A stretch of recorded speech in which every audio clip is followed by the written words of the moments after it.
Akashvani Devikulam spice FM.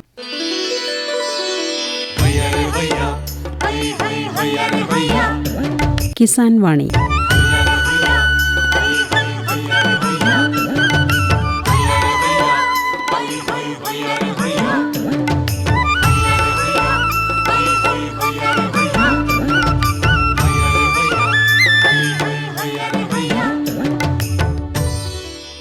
പ്രിയ ശ്രോതാക്കളെ, ഇന്നത്തെ കിസാൻ വാണിയിലേക്ക് സ്വാഗതം.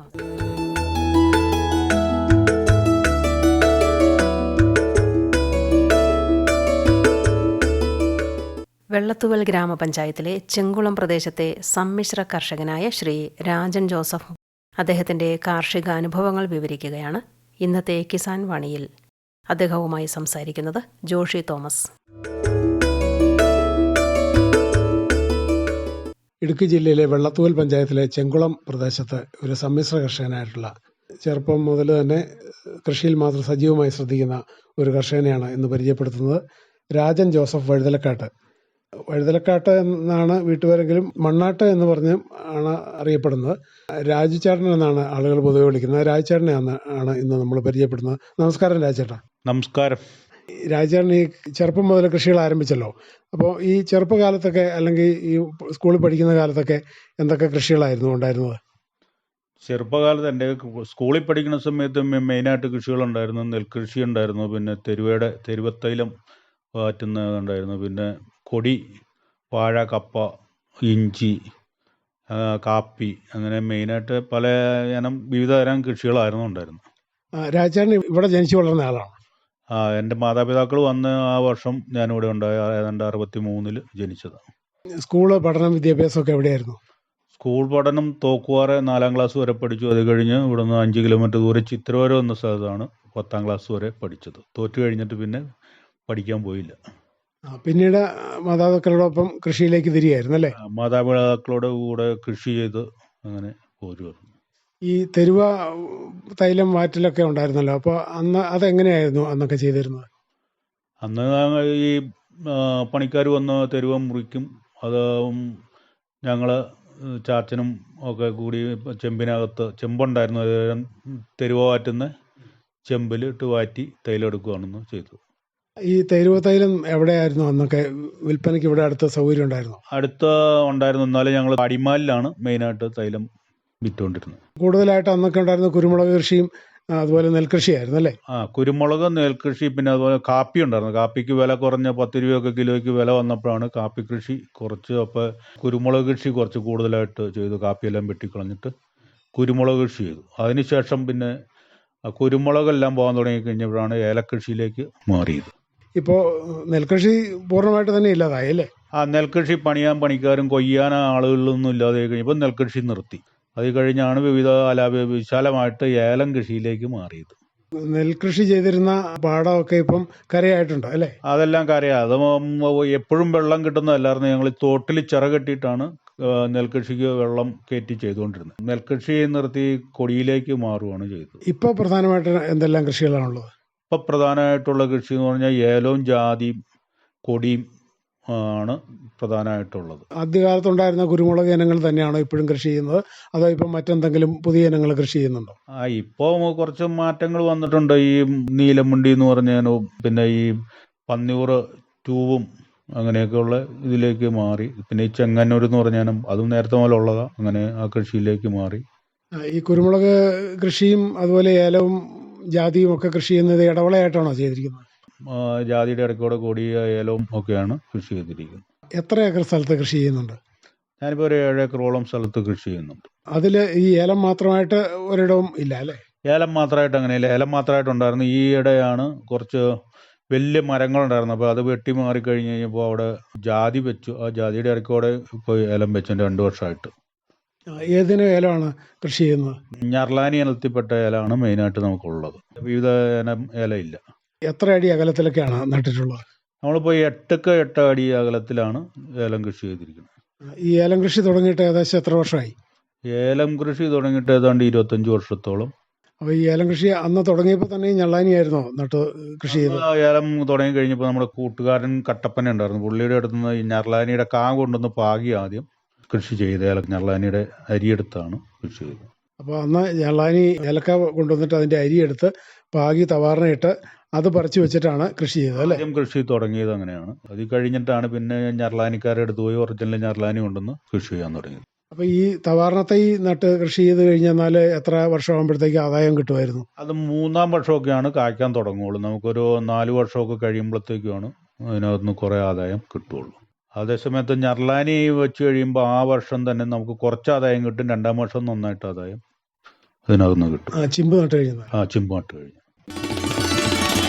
हर जोखिम से निकल कर फसल आए, सुरक्षित हो जाए। फसल बीमा से हर किसान अब आत्मनिर्भर हो जाए। संकट के समय प्रधानमंत्री फसल बीमा योजना किसानों के लिए वरदान है। अब सूखा पड़े या बाढ़ आ जाए कोई डर नहीं, अब ओले पड़े या कीट पतंगे फसल खा जाए कोई फिक्र नहीं, क्योंकि हमने लिया है प्रधानमंत्री फसल बीमा। बुआई से फसल कटाई तक हर जोखिम का दावा, न्यूनतम प्रीमियम पर अधिकतम भुगतान का वादा। योजना से हर साल जुड़ रहे हैं 5 करोड़ से ज्यादा किसान। अब आपकी है बारी। नजदीकी कृषि कार्यालय, सहकारी समिति, बैंक शाखा, अधिकृत बीमा कंपनी या जन सेवा केंद्र में स्वेच्छा से करा सकते हैं पंजीकरण। फसल बीमा पोर्टल या फसल बीमा ऐप द्वारा भी कराया जा सकता है पंजीकरण। प्रधानमंत्री फसल बीमा योजना, आपकी फसलों का संपूर्ण सुरक्षा कवच। कृषि एवं किसान कल्याण मंत्रालय, भारत सरकार।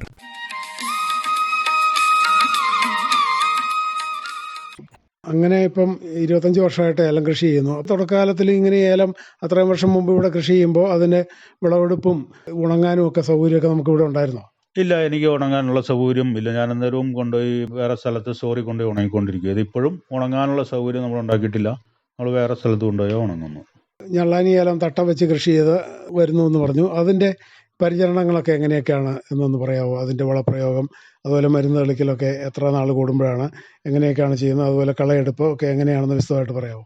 നമ്മൾ ഈ ഏലം ആദ്യം തന്നെ ആദ്യകാലത്തൊക്കെ നമ്മൾ വെച്ചുകൊണ്ടിരുന്നത് ഒരുമാതിരി 2 അടിയുടെ ഒക്കെ കുഴിയെടുത്താണ് ഏലം ആദ്യം വെച്ചുകൊണ്ടിരുന്നത്. അപ്പോൾ അന്നേരം ആ കാലത്തൊക്കെ നമ്മൾ ഈ തൈ വയ്ക്കുമ്പോൾ തന്നെ അടിയിൽ വേരുപുഴുവൊക്കെ ഉണ്ടാകാതിരിക്കാൻ വേണ്ടി ഫോറൈറ്റൊക്കെ ഇട്ടിട്ടാണ് അന്ന് ഏലം വെച്ചുകൊണ്ടിരുന്നത്. കഴിഞ്ഞ് വെച്ച് കുഴിയിൽ നിന്ന് കത്തി അതിനകത്ത് ചെറിയ കമ്പ് താത്തി അതിൽ വെച്ച് കെട്ടി ഒരു 10-40 ദിവസമൊക്കെ കഴിയുമ്പോൾ ചെറിയ ഒരു വളമൊക്കെ രാസവളമൊക്കെ അന്ന് കൊടുത്ത്, വലിയ കാര്യമായിട്ട് രാസവളമൊന്നും കൊടുക്കില്ലായിരുന്നു. അന്ന് ഈ മരുന്ന് ഒരു 10-40 ദിവസം കൂടുമ്പോഴൊക്കെ അടിക്കും. പുഴു കുത്താതിരിക്കാനുള്ളതും ഈ കാ പിടിക്കാൻ വേണ്ടിയിട്ട്, കായ്ക്കാൻ തുടങ്ങുമ്പോൾ കാ പിടിക്കാനുള്ള മരുന്നുകളൊക്കെ അന്ന് അടിച്ചുകൊണ്ടിരുന്നു. അപ്പോൾ 40 ദിവസം കൂടുമ്പോൾ മരുന്ന് തളിക്കുമായിരുന്നു.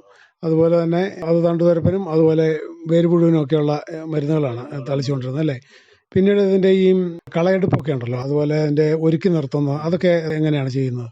അതൊക്കെ വർഷത്തിൽ 2 പ്രാവശ്യമൊക്കെ ആയിട്ട് ഒരുക്കി നിർത്തും. അന്നിങ്ങനെ ഇന്നത്തെ പോലെ ഒന്ന് കൂടുതൽ ഇതിന് സംരക്ഷണമൊന്നും കൊടുക്കുന്നില്ല. അപ്പോൾ കളയൊക്കെ പറിച്ച് അന്ന് വാരി കൂട്ടുമായിരുന്നു ചെയ്യുന്നത്, എല്ലാം കൂട്ടിയിടും. ഇപ്പോൾ കുറച്ച് മാറ്റം വന്നിട്ടുണ്ട്. ഇപ്പോൾ കള പറിച്ച് പൊതയായിട്ട് ഒക്കെ ഇട്ട് കൊടുക്കുകയാണ് ചെയ്യുന്നത്. ഇപ്പോൾ കളയുമ്പോൾ 2 പ്രാവശ്യം എടുത്താൽ മതിയോ? ഇപ്പോൾ കള ഒരു 2 മാസം കൂടുമ്പോഴൊക്കെ ഇതിൻ്റെ ചുവട്ടിൽ ഉള്ളിലുള്ള കളയും ചവറും എല്ലാം മാറ്റിക്കളയും. ഓരോ കായെടുപ്പിനും എടുക്കുവാണെങ്കിൽ അത് നല്ലതായിരിക്കും. ഓരോ തവണ കായെടുക്കുമ്പോഴും നമ്മൾ ആ ചവറൊക്കെ മാറ്റുവാണെങ്കിൽ നല്ലതായിരിക്കും. തോട്ടം എപ്പോഴും ക്ലീനായിട്ട് കിടക്കുന്നതാണ് കൂടുതൽ നല്ലതല്ലേ? അതെ. പിന്നീട് നമ്മൾ ഇത് മണ്ണിടുകയൊക്കെ ചെയ്ത് കൊടുക്കാറുണ്ടോ?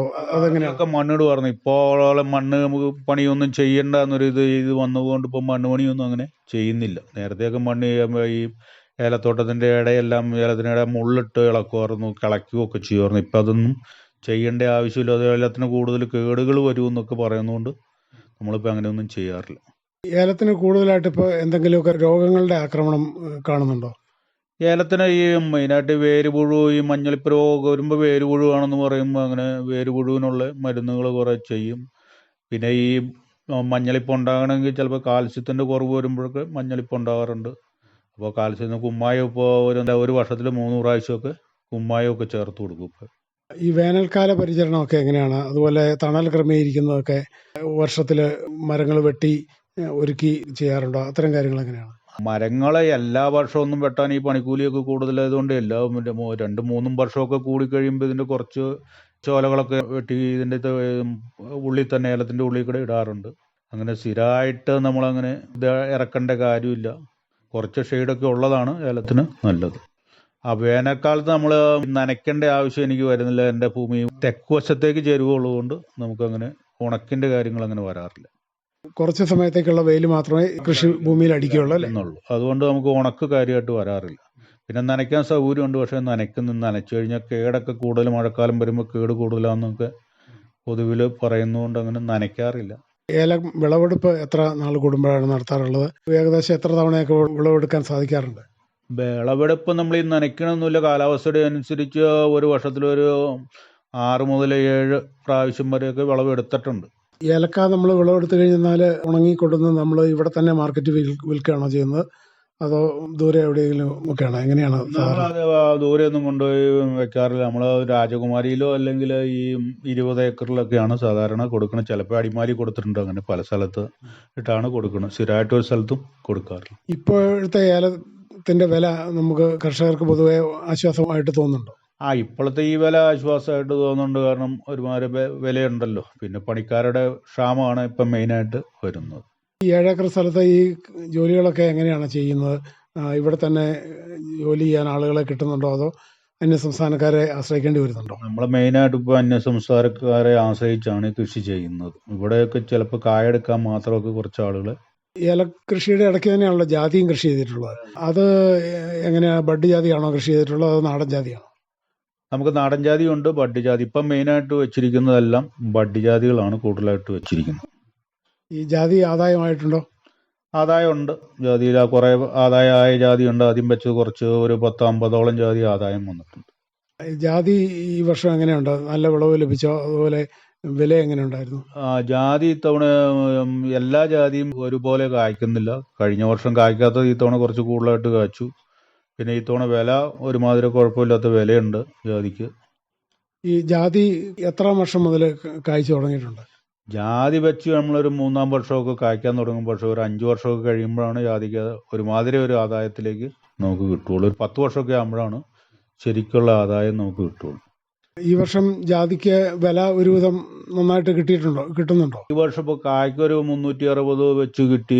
പത്രിക്ക് ഒരു 2300 അങ്ങനെ തോതിലൊക്കെയാണ് ഞാൻ കൊടുത്തത്. അത് കുഴപ്പമില്ലാത്ത വിലയാണ് അല്ലേ? ഒരുമാതിരി കുഴപ്പമില്ലാത്തൊരു വിലയാണ്. ഈ ജാതി നമ്മൾ കൃഷി ചെയ്യുമ്പോൾ അതിന് പ്രത്യേകിച്ച് നമ്മൾ വളപ്രയോഗങ്ങളോ അല്ലെങ്കിൽ മരുന്ന് തളിക്കലോ എന്തെങ്കിലുമൊക്കെ ചെയ്യേണ്ടി വരുന്നുണ്ടോ? ജാതിക്ക് വളപ്രയോഗം ചെയ്യണം. നല്ല ജാതിക്ക് ജൈവവളം തന്നെ ഇട്ടിട്ട് കാര്യമില്ല. ഞാൻ കുറച്ച് ജൈവവളവും കൊടുക്കും, കുറച്ച് രാസവളവും കൊടുക്കും. പിന്നെ വർഷത്തിൽ 2 പ്രാവശ്യം ബോഡോ മിശ്രിതം അടിക്കും. മൊത്തത്തിൽ തളിച്ചു കൊടുക്കും അല്ലേ? തളിച്ചു കൊടുക്കും. പിന്നെ തൈക്ക് പ്രത്യേക സംരക്ഷണമൊക്കെ തൈക്ക് കൊടുക്കണം. തൈ വെച്ച് കഴിഞ്ഞ് കഴിഞ്ഞാൽ 3 വർഷത്തേക്ക് തന്നെ തണൽ കൊടുക്കണം. ഈ ജാതി തൈ എങ്ങനെയാണ് രാജേട്ടൻ കൃഷി ചെയ്യുന്നത്? ഞാൻ ജാതി തൈ ഇപ്പോൾ ഇവിടെ മേടിച്ചതെന്ന് പറഞ്ഞാൽ ഈ രാഷ്ട്രപതിയുടെ കയ്യിൽ നിന്ന് അവാർഡ് കിട്ടിയ പല ആളുകൾ കേരളത്തിലുണ്ട്. അപ്പോൾ അവരുടെയൊക്കെ വീടുകളിൽ കൂടെയൊക്കെ നഴ്സറിയിലൊക്കെ പോയി 10-15 തൈയൊക്കെ മേടിച്ചുകൊണ്ട് വന്നാണ് 250 എണ്ണം ഈ പുതിയതായിട്ട് ഇവിടെ വെച്ചത്. അല്ലാതെ കുഴിയെടുക്കുന്നത് നമ്മളൊരു 3 അടി താഴ്ചയിൽ 3 അടി ചുറ്റളവിലുള്ള കുഴിയെടുത്ത് അതിനകത്ത് ചപ്പും ചവറും എല്ലാം ഇട്ട് കരമണ്ണിട്ട് മൂടിയിട്ടാണ് തൈ വെക്കുന്നത്. തൈ വെച്ച് ഒരു 40 ദിവസം കഴിയുമ്പോൾ കുറച്ച് ചാണകവും കടലപ്പിണ്ണാക്കും കൂടി കലക്കിയിട്ട് 10 ഇരട്ടി വെള്ളം ചേർത്ത് ചുറ്റും ഒഴിച്ചു കൊടുക്കും. അങ്ങനെയാണ് തൈയുടെ സംരക്ഷണം. വേനൽക്കാലത്ത് പ്രത്യേകിച്ച് എന്തെങ്കിലും തണൽ ക്രമീകരിക്കേണ്ടി വരുന്നുണ്ടോ? വേനൽക്കാലത്ത് ചോട്ടിൽ പൊത ഇട്ട് കൊടുക്കും. പിന്നെ മുകളിലെ ഷെയ്ഡിന് വേണ്ടിയിട്ട് പച്ച നെറ്റ് മേടിച്ച് കിട്ടും. ജാതി ഇടവിളയായിട്ട് കൃഷി ചെയ്യുന്നുണ്ടോ? മറ്റ് വേറെ പ്രത്യേകിച്ച് കീടബാധകളൊന്നും വരുന്നില്ല എന്ന് തോന്നല്ലേ? ജാതിക്ക് ഇടയ്ക്ക് വാഴ ഒക്കെ കൃഷി ചെയ്ത് കഴിഞ്ഞാൽ ജാതിക്ക് വാഴയിലുള്ള രോഗം ജാതിയിലേക്ക് കയറുന്നത് കാണാം. അപ്പോൾ അങ്ങനെ ജാതി കൃഷി ചെയ്യുന്നതിൻ്റെ ഇടയ്ക്ക് വാഴകൾ കൃഷി ചെയ്യാതിരിക്കുന്നതാണ് ജാതിക്ക് നല്ലത്. കുരുമുളക് കൃഷി ചെയ്യുന്നത് നമുക്ക് വേറെ പ്രത്യേകിച്ച് ഈ പറഞ്ഞ പോലെ മരുന്ന് തളിക്കലോ അല്ലെങ്കിൽ വളപ്രയോഗമോ ഏലത്തിൻ്റെ ഇടയ്ക്ക് ആയതുകൊണ്ട് വേണ്ടി വരുന്നുണ്ട്? ഇടയ്ക്ക് ആയതുകൊണ്ട് ഇപ്പോൾ നമ്മൾ കുരുമുളകിന് വലിയ മരുന്ന് കളിയോ അങ്ങനെയൊന്നുമില്ല. കുരുമുളകിനൊക്കെ ചിലപ്പോൾ അതിലേക്കൊക്കെ കുറച്ച് ചോട്ടിലേക്കൊക്കെ ഒന്ന് മരുന്ന് പിടിച്ചു കൊടുക്കുന്നല്ലാതെ പ്രത്യേകം കുരുമുളകിന് വേണ്ടി മാത്രം മരുന്നൊന്നും അടിക്കുന്നില്ല. ഈ കുരുമുളക് മരത്തിലാണോ കൃഷി ചെയ്തിട്ടുള്ളത്, അതോ മുരിക്കില് അങ്ങനെ താങ്ങുമരമായിട്ട് എന്താണ് ഉപയോഗിക്കുന്നത്? ഇപ്പോൾ അതിനകത്ത് നിൽക്കുന്ന ചില മരങ്ങളിൽ പ്ലാവോ അല്ലെങ്കിൽ കാട്ടുമരങ്ങളോ അതിലൊക്കെയാണ് ഇട്ട്, അല്ലെ മുരുക്കിട്ട് നമ്മളിപ്പോൾ കൊടി ഇടാറില്ല. ഈ മുരുക്ക് എന്തുകൊണ്ടാണ് ഇപ്പം താങ്ങുമരമായിട്ട് ഉപയോഗിക്കാത്തത്? താങ്ങുമരമായിട്ട് ഉപയോഗിക്കാത്തതെന്ന് പറഞ്ഞു കഴിഞ്ഞാൽ മുരുക്കിന് കേടാണ് മെയിനായിട്ട്. കേട് വന്നിട്ട് മുരുക്ക് മിക്കവാറും ഉണങ്ങിപ്പോവും. ഒക്കെ ചെയ്യണോണ്ട് ഒരിക്കലും അങ്ങനെ ചെയ്യാറില്ല ഇപ്പം. പൊതുവെ കാർഷിക രംഗം ഈ വർഷം ഒരു ചെറിയ ഉണർവ് കാണിക്കുന്നുണ്ട്. അത് കർഷകർക്ക് പ്രതീക്ഷ നൽകുന്ന ഒരു കാര്യം തന്നെയാണല്ലേ?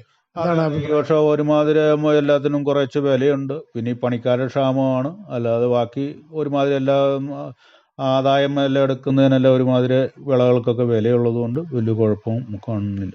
ഈ കൃഷി അല്ലാതെ മറ്റെന്തെങ്കിലും ചെയ്യുന്നുണ്ടോ?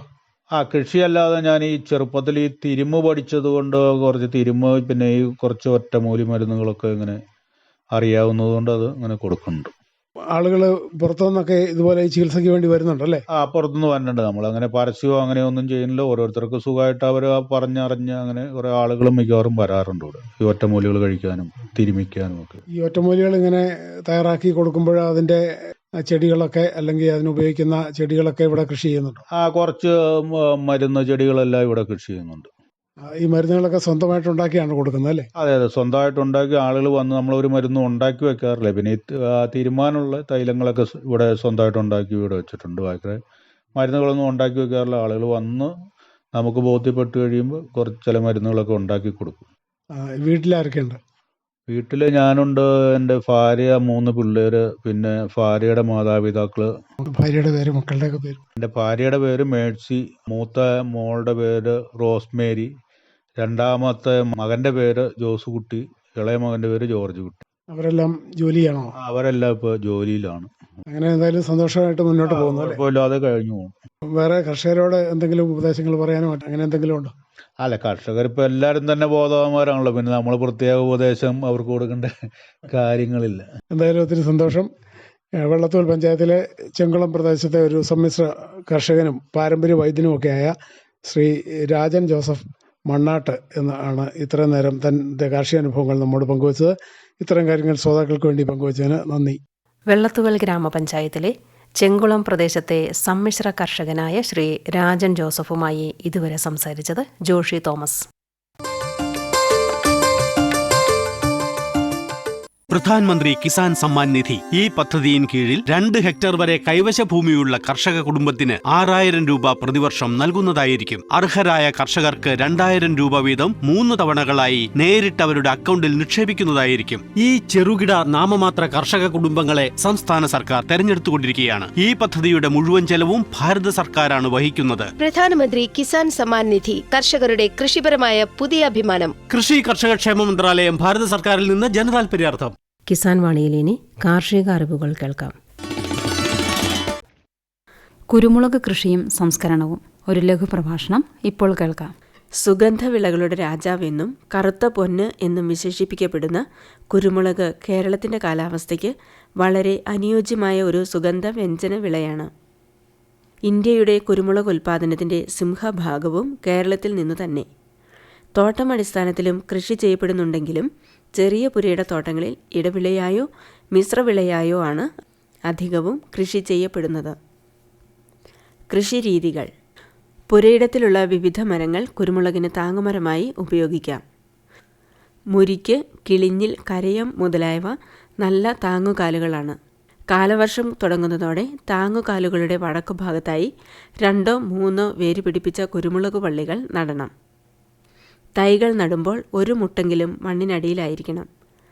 2 കിലോഗ്രാം കമ്പോസ്റ്റോ ഉണക്കിപ്പൊടിച്ച ചാണകമോ 100 മുതൽ 125 ഗ്രാം മസൂറിഫോസുമായി കലർത്തി വള്ളികൾ നടുന്ന സമയം അടിവളമായി ചേർക്കണം.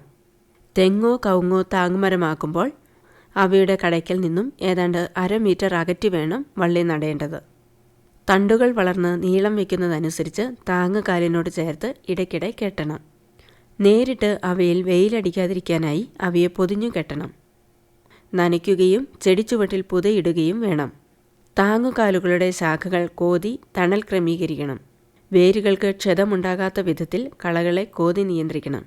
കലപ്പഗോണിയം, പ്യുറേറിയ മുതലായ ആവരണ വിളകൾ തോട്ടത്തിൽ വെച്ചുപിടിപ്പിക്കണം. മെയ്-ജൂൺ മാസത്തിൽ കൊടിയൊന്നിന് 20 കിലോഗ്രാം വീതം കമ്പോസ്റ്റോ ഉണക്കിപ്പൊടിച്ച ചാണകമോ ഇടണം.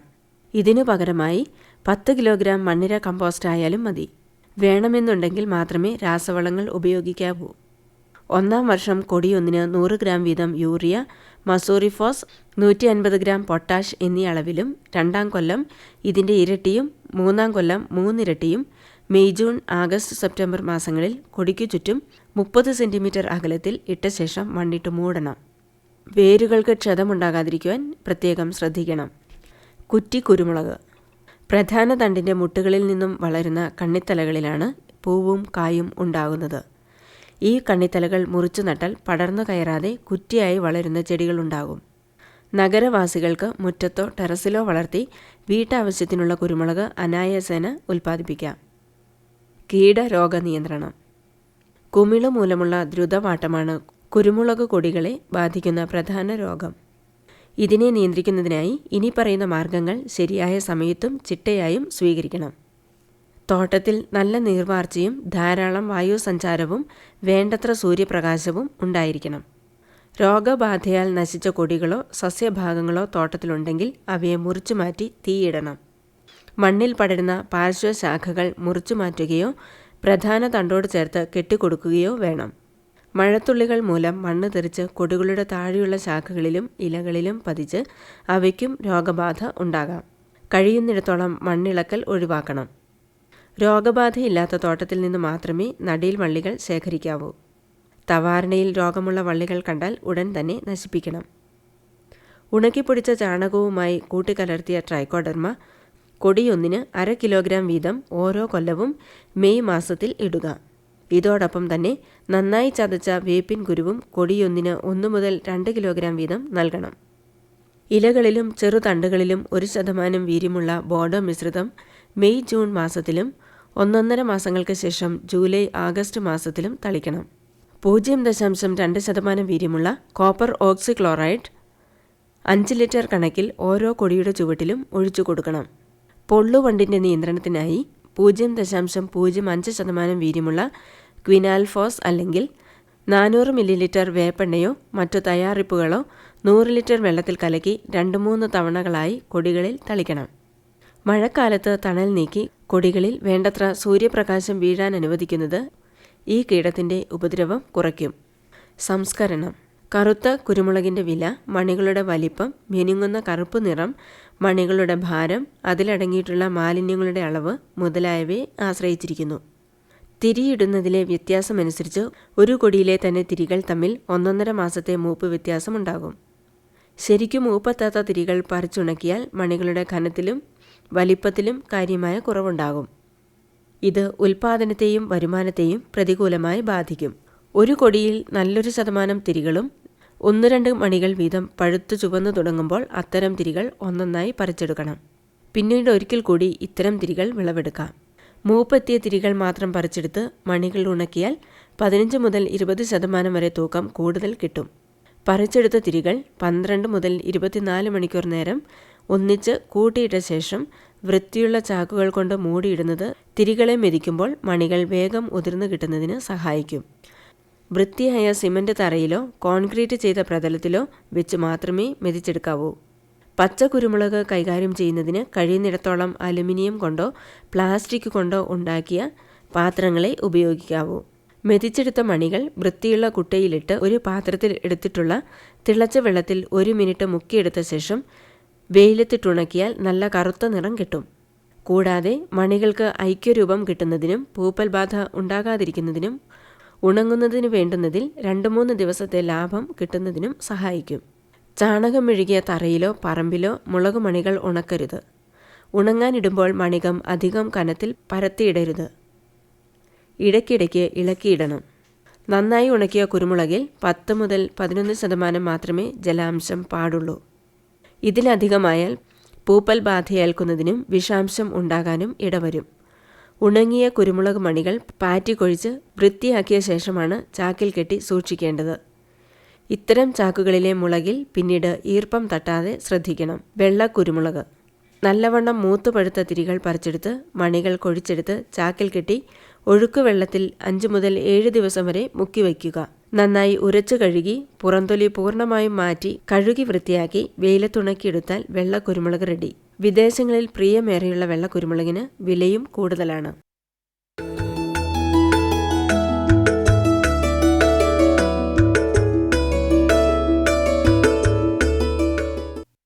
ഗ്രാമ്പൂവിൻ്റെ ഔഷധ ഗുണങ്ങൾ. ഔഷധ പെരുമയേറിയ സുഗന്ധവിളകളിലൊന്നാണ് ഗ്രാമ്പു. സുഖകരമായ നറുമണമാണ് ഗ്രാമ്പുവിൻ്റേത്. ഗ്രാമ്പുവിനെ സുഗന്ധപൂരിതമാക്കുന്നത് അതിലടങ്ങിയിരിക്കുന്ന യൂജിനോൾ എന്ന ഘടകമാണ്. ഗ്രാമ്പു മൊട്ടുകൾ ഉണക്കിയെടുത്താണ് വിവിധ ആവശ്യങ്ങൾക്ക് ഉപയോഗിക്കുന്നത്. ഗ്രാമ്പു മൊട്ടിനു പുറമെ ഇല, കായ്, തൊലി, വേര് എന്നിവയും ഔഷധയോഗ്യമാണ്. ദേവപുഷ്പ, വരാള, ലവംഗ, ഭൃംഗം, ശ്രീപ്രസൂനകം എന്നീ പേരുകളിലാണ് ആയുർവേദത്തിൽ ഗ്രാമ്പുവിനെ അറിയുക. ഏറെ പോഷകപ്രദവും ആൻറ്റി ഓക്സിഡൻറ്റുകളുടെ കലവറയുമാണ് ഗ്രാമ്പു. അന്നജം, നാരുകൾ, മാംഗനീസ്, ജീവകം കെ, ജീവകം സി ഇവ ഗ്രാമ്പുവിൽ അടങ്ങിയിട്ടുണ്ട്. ഇതിലടങ്ങിയിരിക്കുന്ന ജീവകം സി ബലവും പ്രതിരോധ ശക്തിയും നൽകും. നാരുകളാകട്ടെ കുടലിൻ്റെ ആരോഗ്യം മെച്ചപ്പെടുത്തും. ഒപ്പം കുടൽ സ്ഥലത്തെ സംരക്ഷിക്കുകയും ചെയ്യുന്നു. എല്ലിൻ്റെ ആരോഗ്യത്തിന് ഗുണകരമാണ് ഇതിലടങ്ങിയിരിക്കുന്ന മാംഗനീസ്. പല്ലുവേദനയ്ക്കും ഉത്തമ ഔഷധമാണിത്. ബാക്ടീരിയയ്ക്കെതിരെ പ്രവർത്തിക്കുന്നതിനാൽ പല്ലിൻ്റെ ആരോഗ്യ സംരക്ഷണത്തിന് ഗ്രാമ്പു ഗുണം ചെയ്യും. കൂടാതെ ഗ്രാമ്പുവിലെ യൂജിനോൾ ഘടകം ഫ്രീ റാഡിക്കലുകളുടെ ആക്രമണത്തെ ചെറുക്കുകയും ചെയ്യുന്നു. പ്രമേഹം, ശ്വാസകോശ രോഗങ്ങൾ, പനി, അർശസ്, അർബുദം, വാതം, ദന്തരോഗങ്ങൾ, മോണരോഗം, വായ്പുണ്ണ്, മുണ്ടിനീര്, ഛർദി, വയറുവീർക്കൽ, ത്വക്കുരോഗങ്ങൾ ഇവയുടെ ശമനത്തിനാണ് ആയുർവേദം കൂടുതലായും ഗ്രാമ്പുവിനെ ഉപയോഗിക്കുക. 1/2 ഗ്രാം ഗ്രാമ്പു പൊടി തേനിൽ ചാലിച്ച് കഴിക്കുന്നത് പനിയും ചുമയും അകറ്റി വിശപ്പുണ്ടാക്കും. ഔഷധങ്ങൾ കഴിക്കുന്നതോടൊപ്പം ഗ്രാമ്പു ചതച്ച് മോരിൽ കുറുക്കി മുണ്ടിനീരിൽ പുറമേ പുരട്ടുന്നത് വളരെ ഗുണം ചെയ്യും. 1 ഗ്രാം ഗ്രാമ്പു ചെറുതായി ചൂടാക്കി അല്പം ഉപ്പും ചേർത്ത് ചവച്ചിറക്കുന്നത് തൊണ്ടവേദന ശമിപ്പിക്കും. 1 ഗ്രാം ഗ്രാമ്പു പൊടി 2 ഗ്ലാസ് തിളപ്പിച്ചാറിയ വെള്ളത്തിൽ തേൻ ചേർത്ത് കഴിക്കുന്നത് വയറുവേദന അകറ്റും. 1 ഗ്രാം ഗ്രാമ്പു 2 ഗ്രാം പെരുംജീരകവും ചേർത്ത് 1/2 ലിറ്റർ വെള്ളം തിളപ്പിച്ച് പകുതിയാക്കി കുടിക്കുന്നത് ചുമയും ശ്വാസം മുട്ടലും അകറ്റും. ഗ്രാമ്പു നേർമയായി പൊടിച്ച് നെറ്റിയിൽ പുരട്ടുന്നത് തലവേദന കുറയ്ക്കും. ഗ്രാമ്പു തൈലം സമം കടുകെണ്ണയും ചേർത്ത് വേദനയുള്ളിടത്ത് പുരട്ടുന്നത് ആശ്വാസം പകരും. ഗ്രാമ്പു പൊടിച്ചത് തേനിൽ ചാലിച്ച് അലിയിച്ചിറക്കുന്നത് അരുചി അകറ്റും. ഗ്രാമ്പു പൊടിച്ച് പഞ്ചസാര ചേർത്ത് ചവച്ചിറക്കുന്നത് ഛർദി അകറ്റും. 1 ഗ്രാം വീതം ഗ്രാമ്പുവും ഇഞ്ചിയും ചതച്ച് ചേർത്ത് ചായ ഉണ്ടാക്കി കഴിക്കുന്നത് ജലദോഷം അകറ്റും. വേദനയുള്ള പല്ലിൽ ഗ്രാമ്പു തൈലം പഞ്ഞിയിൽ മുക്കി കടിച്ചു പിടിക്കുന്നത് വേദന ശമിപ്പിക്കും. ഗ്രാമ്പു ചതച്ചിട്ട മോരുകറി അർശസ് രോഗികൾക്ക് ഗുണം ചെയ്യും. അല്പം ഗ്രാമ്പു തൈലം ഇളം ചൂടുവെള്ളത്തിലൊഴിച്ച് കവിൾ കൊള്ളുന്നത് വായ്നാറ്റം, പല്ലുവേദന ഇവയ്ക്ക് ശമനമുണ്ടാക്കും. 1 ഗ്രാം ഗ്രാമ്പു സമം വെളുത്തുള്ളി നീരും തേനും ചേർത്ത് കഴിക്കുന്നത് ആസ്മയ്ക്ക് ആശ്വാസമേകും. കാർഷിക അറിവുകൾ, രാജൻ ജോസഫുമായുള്ള അഭിമുഖം എന്നിവയാണ് കിസാൻ വാണിയിൽ ശ്രോതാക്കൾ ഇതുവരെ കേട്ടത്. സഹകരണത്തിൻ ബലത്തിൽ വികാസത്തിനു ചുവടുവയ്ക്കാം.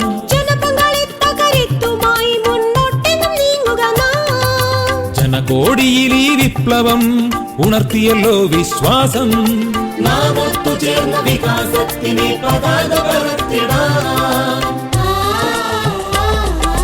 സഹകരണം നമ്മുടെ വികാസത്തിൻ പ്രതീകം.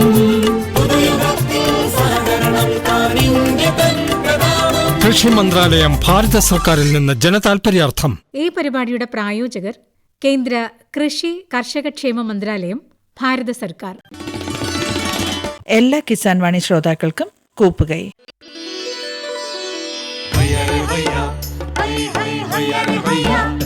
കിസാൻ വാണി സമാപിക്കുന്നു.